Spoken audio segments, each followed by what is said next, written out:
누가복음 24장 1절로 12절 말씀 가지고 이 부활의 삶이라는 제목으로 함께 은혜를 나누겠습니다. 이 땅에 복음이 처음 들어왔을 때 평양에 김익두 씨라는 건달이 있었습니다. 이 사람, 평양 사람들이 장터에 나갔다가 김익두를 만나지 않고 돌아오면 그날이 재수 좋은 날이라고 여길 정도로 소문난 건달이었습니다. 그저 사람을 패고 이유 없이 물건과 돈을 빼앗고 자기 마음대로 살아가는 그런 참으로 많은 이들에게 고통과 아픔을 준 그런 인물이었습니다. 그런데 김익두가 예수 그리스도를 만나게 되었습니다. 건달 김익두가 성도가 되어서 새로운 믿음의 삶을 살게 된 것입니다. 나중에 평양신학교를 가게 되었고 목사님이 되었습니다. 이 김익두 얘기는 한국 초대교회 이 얘기는 마치 2000년 전에 핍박자였던 사울이 변화되어 바울이로 바뀌었던 그 사건과 비춰박을 만한 놀라운 일이었습니다. 이 김익두 씨가 처음 예수를 믿고 초신자였을 때 이분이 너무 감격을 했습니다. 그래서 자기가 새로운 사람이 됐다는 것을 놀라워하며 우리가 잊을 수 없는 하나의 스토리를 가지고 있었습니다. 그가 하루는 지인들에게 자기가 죽었다고 부고장을 돌리게 됩니다. 사람들은 이 부고장을 받고 깜짝 놀랐습니다. 그리고 아마 짐작컨대 대부분의 부고장을 받았던 사람들이 아마 기뻐했을 것입니다. 안도의 한숨을 쉬셨을 것입니다. 아니, 장에 가면 이제 그 건달을 보지 않아도 되겠구나. 이제 그 인간한테 안 맞아도 되겠구나. 그 인간한테 돈 안 뺏겨도 되겠구나. 아마 이런 마음들이었을 것입니다. 그러나 이 김익두는 진짜 죽은 것이 아니라 살아 있었습니다. 김익두 씨가 성경책을 끼고 길거리를 활보하는 것을 사람들의 눈에 띄기 시작했습니다. 사람들의 입에서 점점 이런 말들이 퍼져나가게 되었습니다. 김익두가 옛날 김익두가 아니야. 건달 김익두가 아니야. 정말 그 사람 변했어. 완전히 딴 사람이 되었어. 진짜 건달 김익두는 죽었어.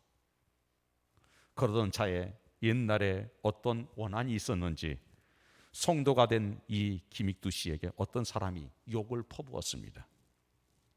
그리고 물바가지를 뒤집어 씌우는 일이 있었습니다. 아직 신자로서 얼마 되지 않는 그런 시점이었습니다.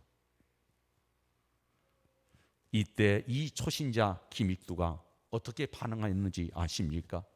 그는 이렇게 반응을 했습니다. 김익두가 죽었으니 망정이지 만약에 김익두가 살아있었다면 오늘 당신은 죽었을 것이다. 오늘 너는 틀림없이 내 손에 죽었을 것이라고 얘기했습니다. 여러분, 예수를 20년, 30년 믿고도 이런 반응이 나오는 것은 그렇게 쉬운 일이 아닙니다. 우리가 그것을 너무나도 잘 알고 있습니다. 그런데 초신자 김익두가 얼마 전까지만 해도 세상 둘도 없는 건달이었는데 세상 사람들의 인상을 뿌리고 손가락질을 받고 많은 사람들에게 두려움을 줬던 그런 깡패였는데 이런 놀라운 반응을 보였다는 것입니다. 여러분, 김익두가 살았습니까? 아니면 죽었습니까? 그는 정말 죽었습니다. 성경은 우리에게 말하기를 예수 그리스도가 십자가에 못 박힐 때 우리의 옛사람도 십자가에 함께 못 박혔다고 말씀합니다. 그 옛사람이 여러분 누구입니까? 지옥 갈라 죄가 뭔지 모르던 나밖에 모르고 오만하고 방자에 행했던 나, 이피계 전핑계를 가지고 세상 사람들을 비웃었던 나, 그런 나가 예수 그리스도와 함께 죽었다는 얘기입니다. 그 자가 예수 그리스도와 함께 십자가에 못 박혀 죽은 것입니다. 그리고 그 예수 그리스도가 땅에 묻힐 때 함께 묻혔던 것입니다. 하지만 그게 끝이 아닙니다. 그리고 그 예수 그리스도가 부활할 때 새로운 김육두가 살아났고, 새로운 김아무개 살아났고, 새로운 이아무개가 다시 태어나게 된 것입니다. 여러분, 그게 바로 예수 그리스도의 죽음과 부활의 얘기인 것입니다. 김일두 씨는 정확하게 이 복음의 메시지를 알고 있었습니다. 그와 같이 모든 그리스도인들이 이 메시지를 깨달아야 합니다. 그리고 이 메시지가 내 삶에 적용되는 길을 걸어야 될 줄 믿습니다. 그걸 하나님께서 우리에게 가르쳐 주신 것입니다. 여러분, 누가복음 24장에는 우리에게 부활을 가르치면서 특별히 강조하고 있는 내용이 있습니다. 그것은 예수님을 사랑했던 사람, 제자들의 이야기고 그 여인들의 이야기입니다. 여러분, 이 이야기에 등장하는 인물들이 예수님을 십자가에 못 박았던, 예수님을 조롱하고 비웃었던, 반대했던 바리새인이나 제사장이나 서기관이나 장로들이 아닙니다. 그들의 이야기는 예수님을 특별히 아주 깊이 사랑했던 사람들의 이야기입니다. 예수님 십자가에 달리고 사흘 만에 다시 살아나는 말씀을 직접 들었던 사람들의 이야기입니다. 그런데 오늘 우리는 충격을 받을 수밖에 없습니다. 바리새인들도 대제사장도 서기관도 아닌데 예수님의 사랑을 받았고 예수님의 부활의 메시지를 들었던 그들이 전혀 예수의 부활에 대해서 기대를 하지 않았다는 겁니다. 여러분, 이것이 부활을 대하는 이 세상 사람들의 태도입니다. 예수님은 금요일날 아침 9시부터 6시간 매달려 십자가에 매달렸다가 숨이 끊어지신 후에 여러분 오후 3시쯤에 십자가에서 내려오셨습니다. 그리고 금요일 해질 때는 안식일이 시작되죠. 빨리 장례를 치르지 않으면 안 될 상황이었습니다. 장례가 굉장히 급하게 진행됐을 것입니다. 그리고 곧 밤이 와서 안식일이 됐고 토요일 저녁에 안식일이 끝나지만 어두워서 주일 아침 일찍이 날이 밝아 여인들이 예수님의 무덤을 찾게 되었습니다. 그때 그들의 손에는 뭐가 있었습니까? 향품이 들려 있었습니다. 그 향품은 예수님의 시신에 바르기 위한 향품이었습니다. 그들이 가지고 가는 것은 시신에 바르는 향품을 가지고 무덤을 찾았습니다. 그 여인들이 예수 그리스도의 살아나신 모습을 기대하지 않았다는 증거입니다. 그들은 예수님의 향품을 바르며 예수님을 존경을 표했고 아마 자신들도 위로를 받았을지도 모르겠습니다. 그걸 기대했을지 모르겠습니다. 그렇게 그들은 무덤으로 가면서 또 걱정을 했습니다. 파수꾼은 어떻게 할 것인가? 그 동굴을, 무덤을 막고 있는 큰 돌문을 어떻게 할 것인가?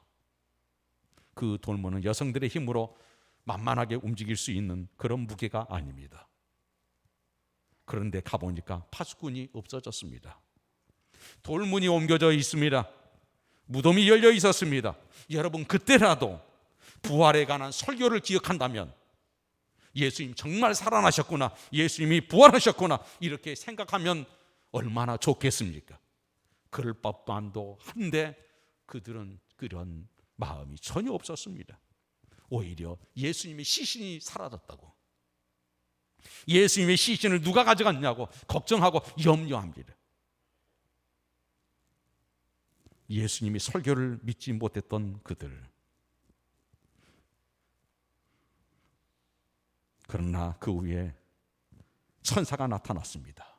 왜 죽은 자 가운데서 산 자를 찾느냐? 예수님이 이렇게 설교하지 않았느냐? 이 말을 비로소 듣고야 그들은 이제 동네로 향해 내려갔습니다. 세상을 향해 내려갔습니다. 죽음 때문에 고통을 당하고 있는 죄로 말미암아 고통받는 사람들 향해 그들이 처음 메신저로 쓰임받게 된 것입니다. 그런데 이 소식을 처음 접했던 11사도와 다른 제자들도 처음 반응했던 이 여인들의 반응과 별 다를 바 없는 반응을 보였습니다. 11절에 보니까 다른 사람도 아니고 11사도 사도들이 그의 말을 허탄한 듯 믿지 않았다 그랬습니다. 어떻게 죽은 자가 살아나느냐는 것이죠. 물론 베드로는 그냥 있지 않았습니다. 예수님을 3번이나 부인하고 끔찍한 죄책감에 고통 가운데 있던 베드로가 이게 무슨 일인가 하여 무덤까지 한달음에 달려갔습니다. 그리고 무덤이 비어있는 것을 보았습니다. 예수님이 입혀놓았던 세마포가 포개져 있는 것을 보았습니다. 하지만 그 역시 예수님이 살아나셨다는, 부활하셨다는 것을 생각하지 못했습니다. 그저 놀랍게 여기며 집으로 돌아갔을 뿐입니다. 그렇게 명확하게 말을 했고 보여주셨는데도 예수 그리스도의 부활에 확신하는데 그들은 긴 시간이 필요했습니다. 여러분, 어디까지 오셨습니까? 아직도 예수 그리스도의 부활의 소식에 대해서 다른 건 몰라도 나는 이것만큼은 믿을 수 없다, 난 믿기가 어렵다, 이런 마음으로 오늘 교회에 오셨습니까? 여러분의 믿음은 어디까지 지금 이르렀습니까? 하나님 말씀이 우리의 편견 때문에, 우리의 교만 때문에, 우리의 알량한 여러분 상식 때문에 도무지 받아들일 수 없는 사람들이 있다면 오늘 그 마음을 바꿀 수 있기를 바랍니다. 내 머리로 하나님을 잴 수는 없습니다. 내가 가지고 있는 상식과 내가 가지고 있는 얄팍한 이해력을 가지고 그 엄청난 창조주 하나님의 말씀을 거부하거나 우리는 이의를 제기할 수가 없습니다. 만약에 그것을 할 수 있다고 하면 나는 믿는 자가 아닐 것이고 이 세상에 가장 어리석은 자일 것입니다. 여러분, 정말 우리가 이해되는 것만 믿고 살 수 있을까요? 여러분이 지금 지구에 붙어 있는 것이 이해가 되십니까? 여러분이 지구에 붙어 살고 있는 것이 이해가 되십니까? 전 지구가 둥글다는 얘기를 처음 들었을 때 지구 위에 있는 사람은 괜찮은데 지구 밑에 있는 사람들은 어쩔까 염려한 적도 있었습니다. 지구는 지금 초속 수만 킬로로 여러분 우주를 향해 달려가고 있습니다. 그런데 우리는 그 지구 속에서 바람을 하나로 느끼지 못합니다. 아무 소리도 들리지 않습니다. 머리카락 하나도 날리지 않습니다. 이걸 도대체 뭐라고 어떻게 여러분 얘기할 수 있겠습니까? 우리의 상식으로, 여러분과 제가 알고 있는 지식으로 여러분 이것이 이해가 됩니까? 이해될 수 없고 상식적으로 받아들일 수 없는 일입니다. 이래서 우리는 하나님의 모든 일들을 제하고 나면 생각하는 그 삶은 얼마나 어리석은 일인지를 깨닫게 되는 것입니다. 그런데 하나님이 야, 너 쓸데없는 소리 하지 말아라, 무조건 믿어라, 이렇게 하시지는 않습니다. 하나님은 그렇게 우격다짐으로 우리를 복종시키는 분이 아닙니다. 하나님이 인간의 몸을 입으시면서 이 땅에 오신 것은 우리의 구원을 설명하기 위해서 오셨습니다. 하나님의 구원의 방법을 보여주시기 위해서 오셨습니다. 여러분, 2000년 전에 예수 그리스도는 부활하셨습니다. 그리고 죽음을 이기셨습니다. 그래서 이 예수 그리스도의 거룩한 사건을 오늘 우리의 마음에 모시고 산 사람이라면 죽음을 이기신 그 생명의 능력으로 우리의 삶을 여러분 바꿔가게 될 줄 믿습니다. 1974년에 있었던 세계가 깜짝 놀랄 만한 한 뉴스거리가 있었습니다. 그 해는 세계 2차 대전이 끝난 지 29년이 되던 해였습니다. 그런데 필리핀 어느 한 섬 정글에서 짐승같이 살던 일본 사람 2사람이 발견되었습니다. 군인들이었는데 그 중에 한 사람은 히로 오나다라고 하는 중위로 2차 대전 당시에 아마 20대였을 것입니다. 그들은 전쟁 중에 일본군이 밀리자 퇴각하기 위해 정글 속으로 숨어 들어갔습니다. 그러고는 29년 동안을 정글 속에서 우리는 항복하지 않는다, 절대 항복할 수 없다, 우리는 끝까지 버틸 것이다, 그 정글에 숨어서 여러분 29년 동안을 버텼습니다. 여러분, 전쟁은 이미 끝났습니다. 엄청난 변화가 그들의 조국 일본과 온 세계를 휘두르고 있었습니다. 아마 그들이 정글에서 나왔다고 하면 전혀 다른 삶, 29년의 삶은 전혀 다른 삶이었을 것입니다. 그러나 소식을 접하지 못했는지, 들려왔지만 여러분 믿지 못했는지 그들은 그 정글 속에서 29년 동안 짐승같이 살아야 했습니다. 여러분, 오늘 수많은 사람들이 이런 모습으로 살아가고 있습니다. 그리스도인들마저 그렇습니다. 예수 그리스도가 우리의 죄를 이기셨다. 예수 그리스도께서 죽음을 이기셨다. 그런데도 여러분, 예배 자리에 나오면서 우리는 향품을 가지고 나옵니다. 향품을 손에 들고 예수 만나러 간다고 이렇게 나오고 있습니다. 그 모습이 바로 우리 자신의 모습이 아닌지 살펴봐야 합니다. 정글에서 나오지 못한 폐잔병들과 여러분 뭐가 다를까? 우리 스스로에게 한번 반문해 보십시오. 죽은 예수 그리스도가 아니라 죽음을 이기신 예수 그리스도, 그분을 오늘 우리 마음속에, 우리 삶 속에 모셔드릴 수 있기를 원합니다.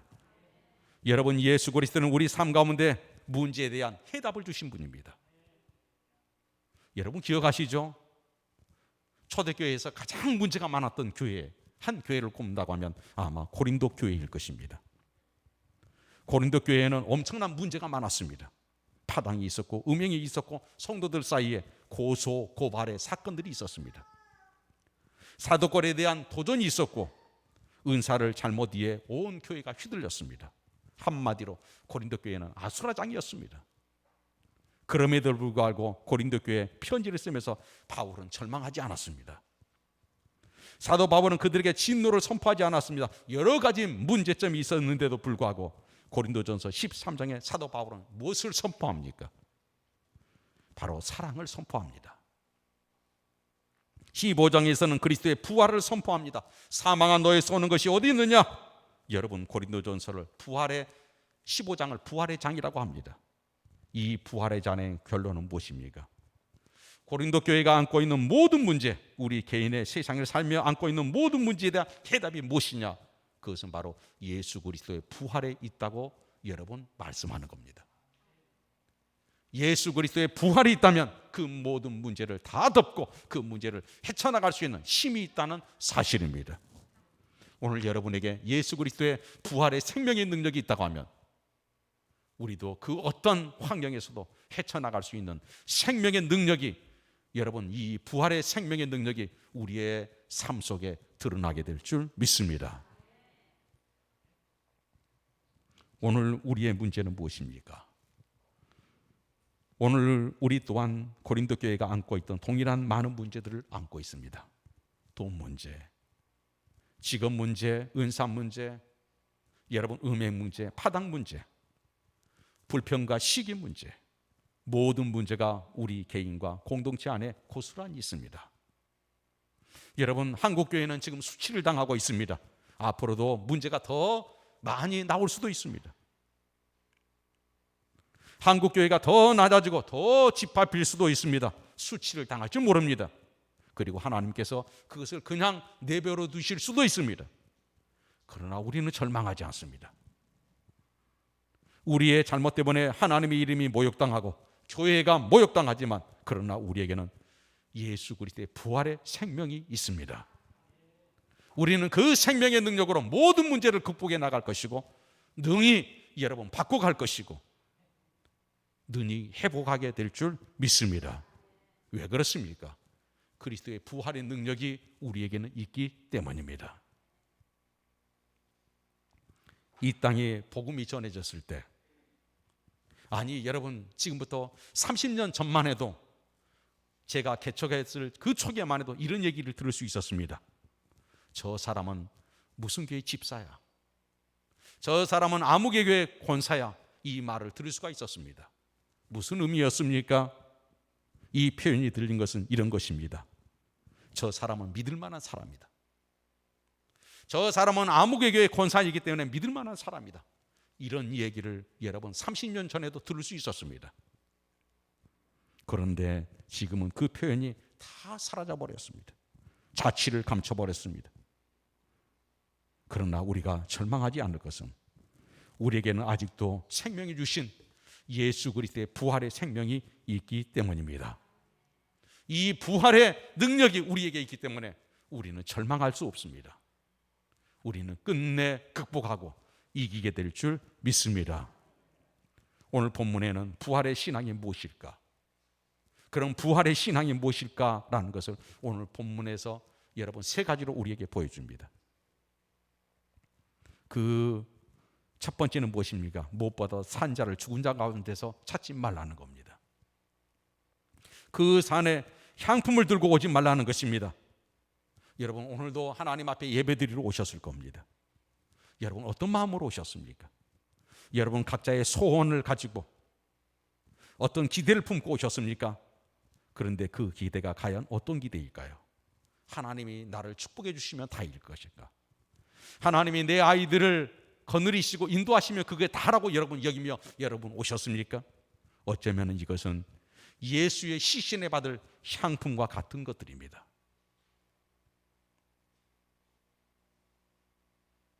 부활하신 예수 그리스도, 우리의 생명을 가지신 예수 그리스도에 대한 그 기대를 가지고 오셨다면 죽은 것들 중에서 하나님의 고귀한 것을 찾는 사람들이 아니라 부활의 능력의 새로운 길을 걷는 사람들이 될 줄 믿습니다. 오늘 본문이 말하고 있는 근심을 버리라는 겁니다. 시체가 보이지 않자 여인들이 근심에 빠졌습니다. 여러분, 뭘 보고 근심하고 계십니까? 지난 주간에 돈이 보이지 않아 근심하셨습니까? 직업이 보이지 않아 근심하셨습니까? 결혼 대상자가 보이지 않아 근심하셨습니까? 승진이 보이지 않았습니까? 여러분, 그런 것들이 보이지 않는 것은 우리의 근심에 빠져 살아가는 것이 합당할 수는 없습니다. 왜입니까? 하나님께서 우리에게 새로운 생명을 주셨습니다. 부활의 능력을 우리에게 주셨습니다. 그 능력과 그 생명이 있기에 우리는 이 모든 것들을 여러분 다스리고 일어설 수 있는 그런 힘이, 이 부활의 능력이 있음을 여러분 믿기를 바랍니다. 오늘 이 시간 여러분에게 있는 근심이 있다면 그 근심을 그리스도의 거룩한 부활의 능력으로 여러분 능히 승리하는 귀한 걸음들이 되기를 바랍니다. 예수 그리스도의 부활 생명을 처음 알고 있었다면 아마 그들은 두려워하지도 않았을 것입니다. 그러나 그들은 두려워했습니다. 마지막으로 오늘 한 가지를 더 기억하려고 합니다. 손에 향품을 들지 말고 사명을 붙잡고 사시라는 겁니다.